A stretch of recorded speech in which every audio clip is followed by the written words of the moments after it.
time machine is the ancestor of modern time travel movies. A Victorian gentleman steps onto a machine to search for the future, but what is waiting for him is not paradise. It is a world where humanity has been split into two halves, prey and hunters. But 66 years later, when we look back at the seven faces who helped make the movie, we realize time is crueler than any machine. One person should have reached the top, but was destroyed by alcohol and darkness. One person was called out by Hollywood for her beauty, then paid far too high a price. Come with me as we look back at the cast of The Time Machine after 66 years. And after we go through those 7 real-life endings, we will open the 8th ending, one that does not belong to any actor, but to the movie itself, the dark ending that was buried for more than 6 decades and that the 1960 version never filmed. Ready to...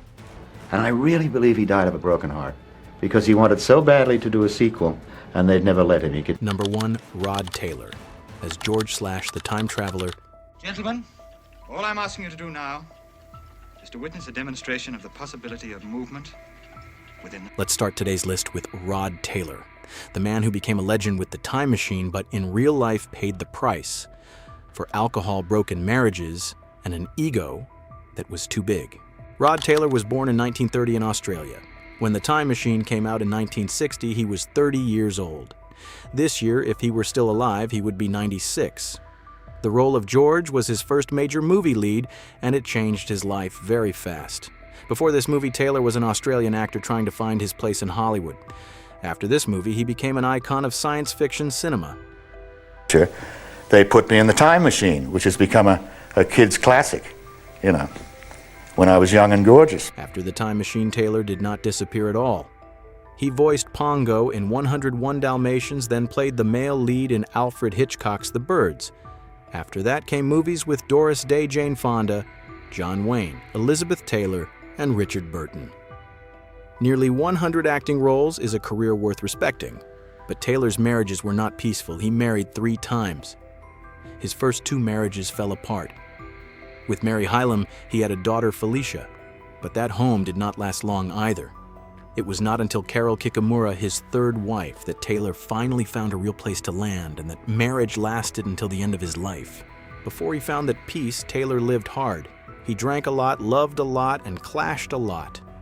He was once mentioned alongside famous women like Anita Ekberg and Maggie Smith. This was the life of a true old Hollywood man, talented and always carrying gossip with him. Alcohol plus a big ego, choices that were not always wise, and a Hollywood whose taste was changing slowly, pushed Taylor away from the major leading man position he had once seemed certain to hold. There were years when he had to take movies with budgets below his talent just to pay the bills, but Taylor did not fall apart during those years. He moved into television, kept working, lived more realistically, and finally had a calmer old age beside Carol. By 2009, Quentin Tarantino even brought him back to the screen as Winston Churchill in Inglourious Basterds. It was not some blazing rebirth, but it was a beautiful farewell. Rod Taylor died in 2015 in Beverly Hills 4 days before his 85th birthday. He was 84. Tippi Hedren called him a wonderful friend and her source of strength in The Birds. His daughter said acting was what he loved and what he could not live without. To the viewers who once loved George, please give this great actor a tribute before we move on to the next face. Number 2, Yvette Mimieux as Weena. How do they wear their hair? How could we leave out Yvette Mimieux, who was 18 when the time machine turned her into Weena, and then that same year, Where the Boys Are made her one of the most watched young faces in Hollywood. Yvette Mimieux was born in 1942 in Los Angeles. When The Time Machine came out in 1960, she was 18 years old. This year, if she were still alive, she would be 84. In the movie, she played Weena the Eloy girl, living in the distant future. The year 1960 lifted Mimieux up very fast. The Time Machine gave her an unforgettable science fiction image, while Where the Boys Are proved. Hollywood had a new face to sell to mainstream audiences. Before turning 21, she had already acted in 8 movies. After that, she moved through film, television, melodrama, thrillers, and even Disney science fiction with The Black Hole. She received 3 Golden Globe nominations. That was not a small career. The problem is that it was still smaller than what she was capable of. Mimieux was handed too many roles as beautiful, sensitive, vulnerable women, or women who basically existed only so the men in the movie could react to them. Mimieux understood that very clearly. She once said many female roles at the time had nothing to act, that they were just sex objects or characters as bland as vanilla pudding. That line sounds sharp, but it was accurate. She was not complaining because she lacked work. She was frustrated because the work she was given was too thin. What is worth saying is that Mimieux did not turn that into some loud collapse. She worked more practically. She turned down pointless nude scenes, wrote roles for herself, and looked for characters with more bite. In 1974, she wrote and starred in Hit Lady, playing a female assassin very far from the fragile image of Weena. With Jackson County Jail, she showed a rougher side.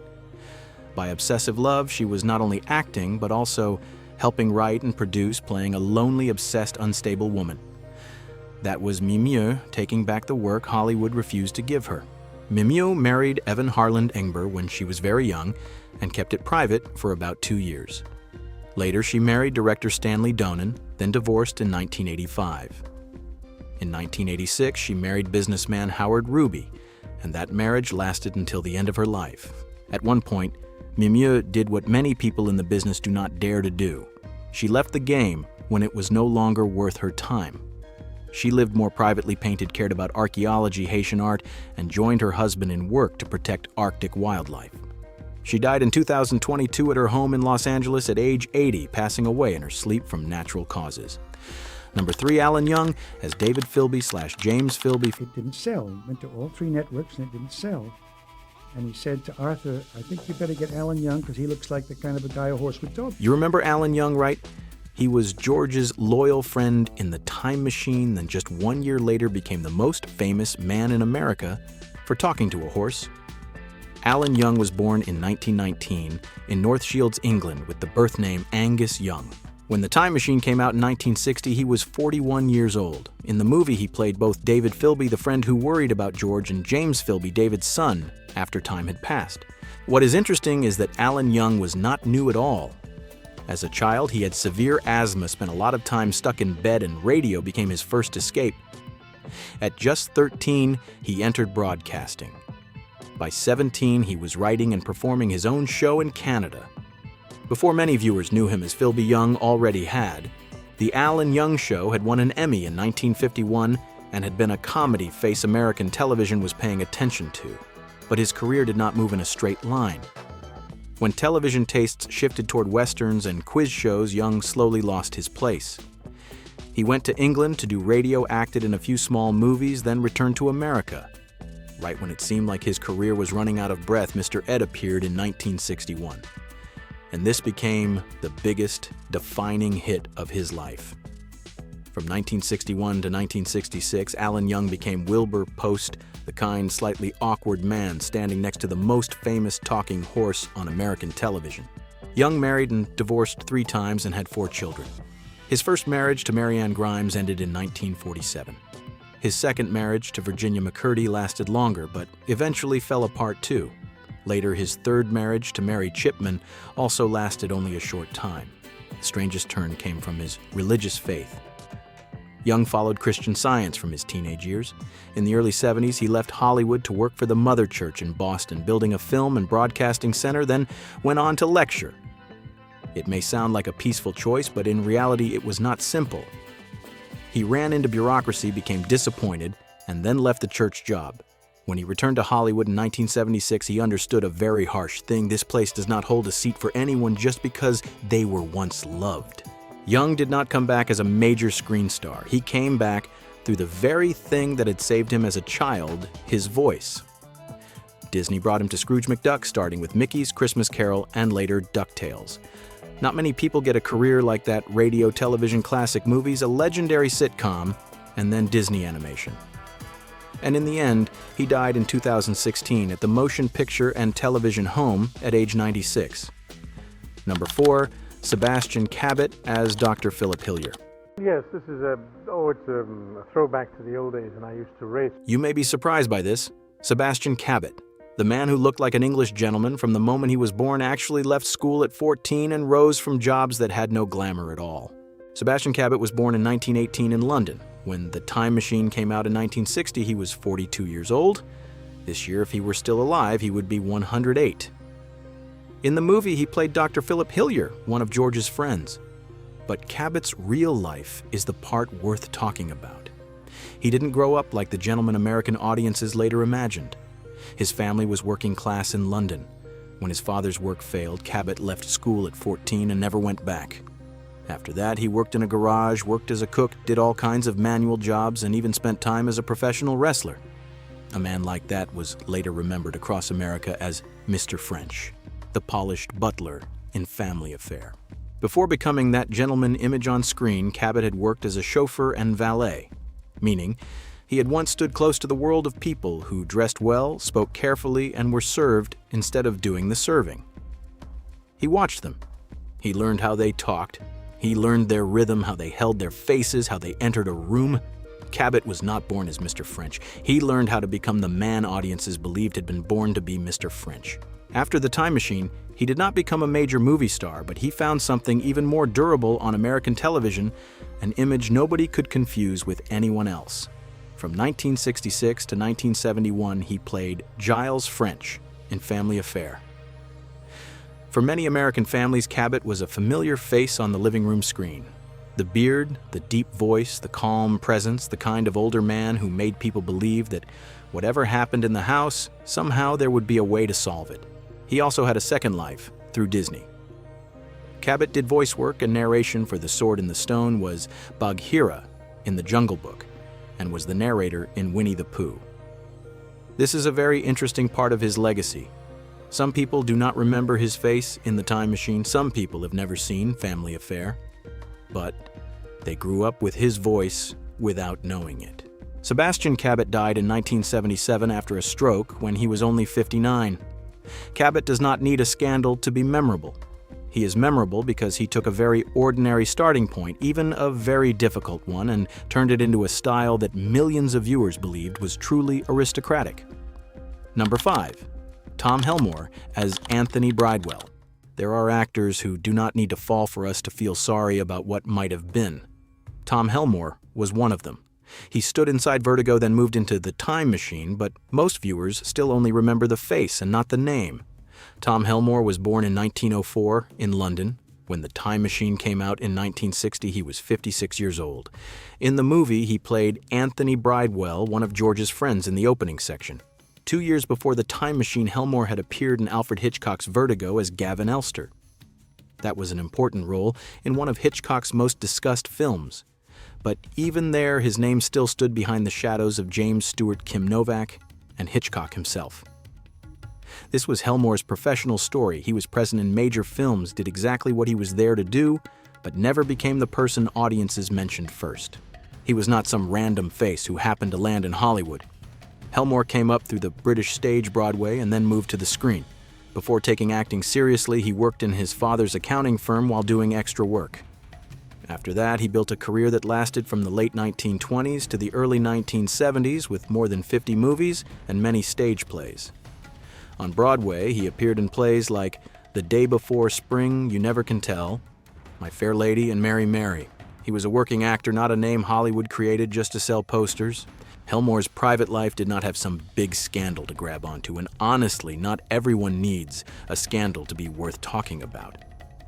He married 2 times. His first marriage to Evelyn Helmore lasted from 1931 to 1945 and ended in divorce.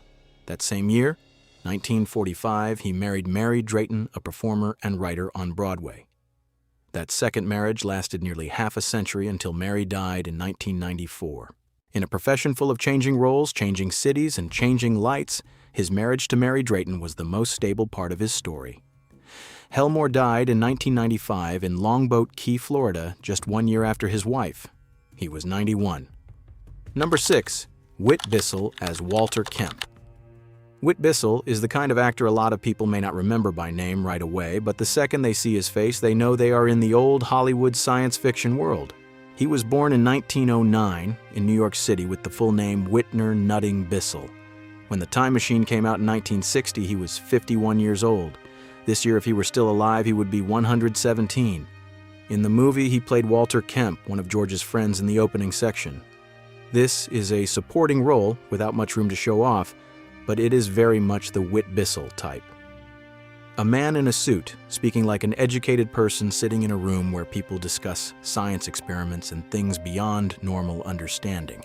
Bissell was not the main star. He was a true character actor, and that is what kept him working for so long.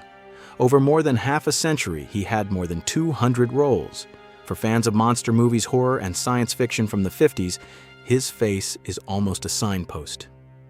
He appeared in Creature from the Black Lagoon, Invasion of the Body Snatchers, I Was a Teenage Werewolf, I Was a Teenage Frankenstein, and then kept moving through television war movies, courtroom movies, westerns, and many other series. What is interesting is that Bissell's career kept being followed by time. In 1960, he had The Time Machine. A few years later, he played General Haywood Kirk in the series The Time Tunnel. In 1978, he also appeared in the television version of The Time Machine. By 1993, he returned as Walter Kemp in Time Machine: The Journey Back. For a supporting actor, that is a very strange loop. He did not drive the time machine, but his whole career kept circling around stories about time experiments and the future. Bissell's private life had no major scandal, but it had a lot of loss.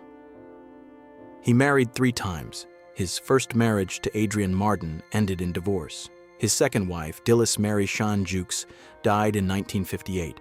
His third wife, Jennifer Rain, stayed with him for many years, but also died before him in 1993. 2 of his marriages ended with the death of his partner. That is not the loud kind of tragedy, but for a man who lived a long time and worked a long time, it carries its own weight. Late in life, Bissell had Parkinson's disease. In his final few years, he had to use a wheelchair. That detail makes his story heavier. A man who had played so many doctors, scientists, officials, and people who seemed to have the situation under control finally had to face an illness that slowly took control of his body away from him. Even so, he did not leave as someone completely forgotten. In 1994, he received the Life Career Award from the Academy of Science Fiction, Fantasy, and Horror Films. That was a late but deserved thank you from the very genre he had served his whole life. Whit Bissell died in 1996 in Woodland Hills, California at age 86. He did not become a memory through one big role. He became a memory through hundreds of small roles. And for anyone who loves old Hollywood science fiction, an actor like Whit Bissell is the quiet backbone of an entire era of old movies. Number 7, Doris Lloyd as Mrs. Watchett. Doris Lloyd only had a small role in The Time Machine, but before she stepped into George's house, she had already gone through more than 40 years of stage and film. She was born in 1896 in Liverpool, England. When The Time Machine came out in 1960, she was 64 years old. This year, if she were still alive, she would be 130. In the movie, she played Mrs. Watchett, the housekeeper, in George's home. The role is not big, but it is necessary. She helps George's house feel like a real home with someone looking after it, with order and routine, exactly the kind of English house you would expect before its owner steps into the strangest adventure of his life. Doris Lloyd was not someone the studio put in the middle of the poster. She belonged to the class of supporting actors old Hollywood needed every day. People like her made living rooms, hallways, castles, hospitals, hotels, and families in movies look more real. Audiences might not remember the name, but they recognized the face. For a supporting actor, sometimes that is already a whole career. She started with the Liverpool Repertory in 1914, then came to America in 1924. After that, she appeared on Broadway and in the Ziegfeld Follies, one of the most famous stages in America during the 1920s. That is not the background of someone who just randomly fell into movies. Lloyd was a working actress who came up through the stage. On screen, she worked almost non-stop. Doris Lloyd appeared in more than 150 movies, moving from silent films to talkies, from Universal horror to Disney and family musicals.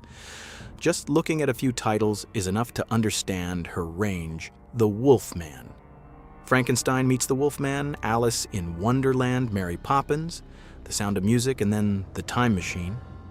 Not many supporting actors could pass through so many different corners of American movie memory like that. As for her private life, not much noise was recorded. And here I think we should respect that. Not every actor needs a scandal to be worth mentioning. With Doris Lloyd, what matters is the endurance leaving England doing stage work, doing movies, taking small roles, filming again, then taking another small role. She did not leave behind a rebellious image. She left behind a list of credits so long that even many big stars would have to respect it. She died in 1968 in Santa Barbara from heart disease at age 71 and was buried at Forest Lawn Memorial Park in Glendale. On her grave are the words, "Beloved daughter and sister." After more than 150 movies, the final line does not mention Broadway or Hollywood. It only says she was a daughter, a sister, and someone who was loved. That sentence is small, but it gives her ending real weight. Doris Lloyd did not need one big role to prove her value. She had more than 150 movies do that for her, and with her, our cast section comes to a close. 7 people, 7 different kinds of endings, but The Time Machine still has one more ending, one that does not belong to any actor but to the movie itself, a much darker ending, one that lived inside the spirit of H.G. Wells but never appeared in the 1960 film. Breaking down the hidden ending. After 7 actors' lives, we have seen what time does to real people. But The Time Machine has another secret about time, the dark ending that the 1960 film never shot.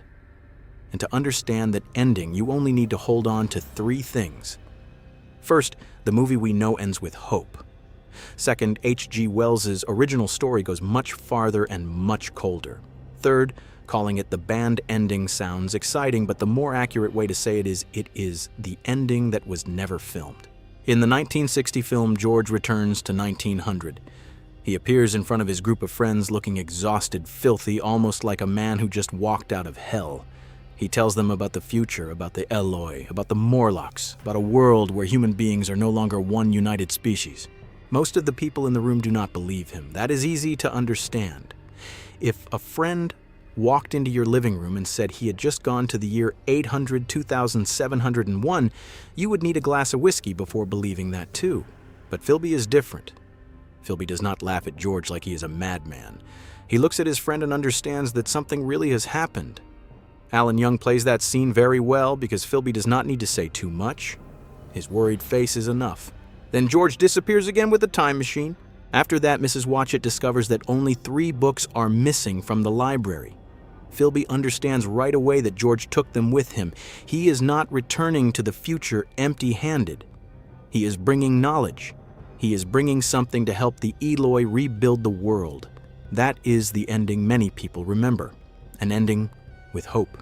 George does not just survive. He chooses to go back.